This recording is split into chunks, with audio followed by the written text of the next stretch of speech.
Bugungi darsimizda 5 daqiqa ichida causative verbs mavzusini ko'rib chiqamiz. Bu mavzu juda ham muhim mavzu va ba'zi o'quvchilarda savollar tug'ildi va shu mavzu bo'yicha dars tayyorladim. Boshladik.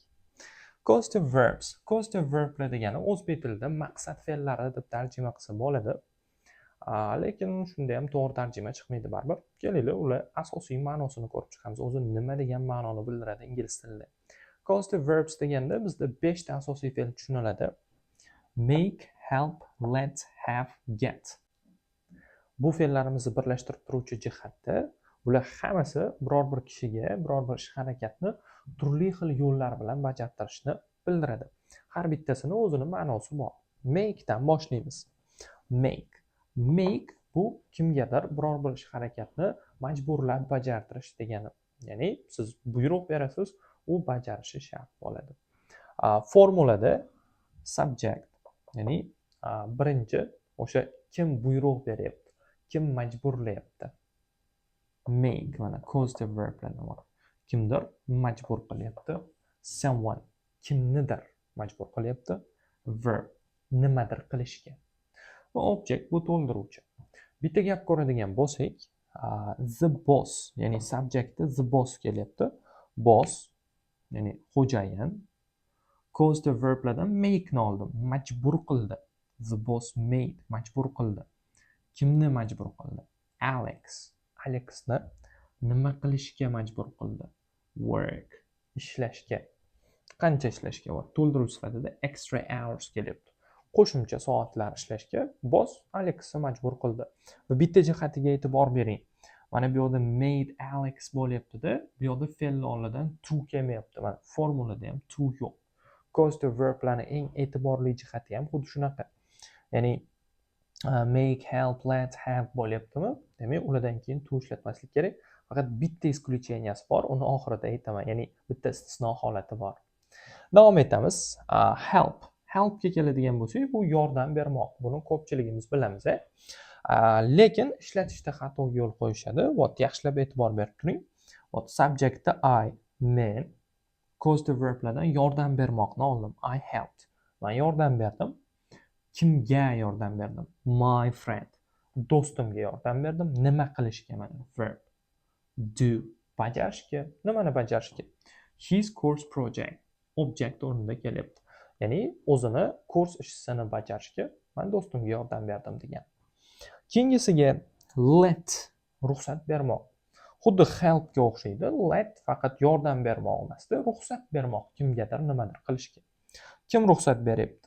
The boss, ya'ni xo'jayin let ruxsat berdi. Menga ruxsat berdi. Nima qilishga? Go earlier today. Bugun ertaroq ketishga.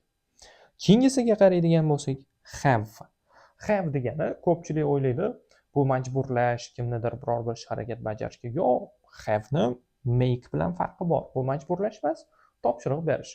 Masalan, men o'quvchilarimga insho yozishni topshiriq bersam, men ularni majburlagan bo'lmayman. Shunchaki topshiriq bergan bo'laman. Ya'ni insho yozinglar yoki uyga vazifalarni bajaringlar deb. Shunga bitta misol ko'rsak bor. O'zimni misol keltirganman. I had. Ya'ni have'ni o'tgan zamonda had qilib yozdim. Ya'ni topshiriq berdim degan ma'noda. I had my students. O'quvchilarimga topshiriq berdim. Nima qilishga? Write. Yozishga. An essay. Essay yozishga. I had my students write an essay. Agar siz shu joyda write emas, to write qo'yib yuboradigan bo'lsangiz, bu xato bo'lib qoladi. To qo'ymang. Ya'ni mana shu have gacha bo'lgan hech qaysi fe'lda to qo'ymasligingiz kerak. Lekin oxirgi get fe'liga e'tibor qaratsak, get ko'ndirmoq degani. Kimnidir biror bir ish harakat bajarishga ko'ndirish.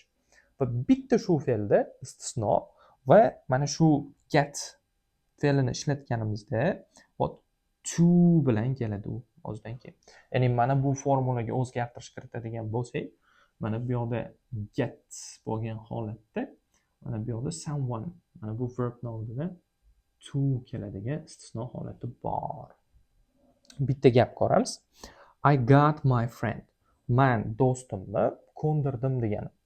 Getni o'tgan zamonda ko'ndirmoqni ko'ndirdim deb olyapman. I got my friend. Do'stimni ko'ndirdim. Nima qilishga? To go. Borishga. Qayerga borishga? To the mountains with us. Ya'ni biz bilan tog'ga borishga ko'ndirdim. Kom metroda yo bormayman, uyda o'tiraman deb turgan edi.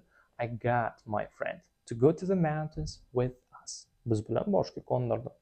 Ko'ryapsizlar, kundalik ehtiyojda ham bu fe'llarda ko'p foydalanishimizga to'g'ri keladi. What formulasini yaxshilab eslab qoladigan bo'lsangiz,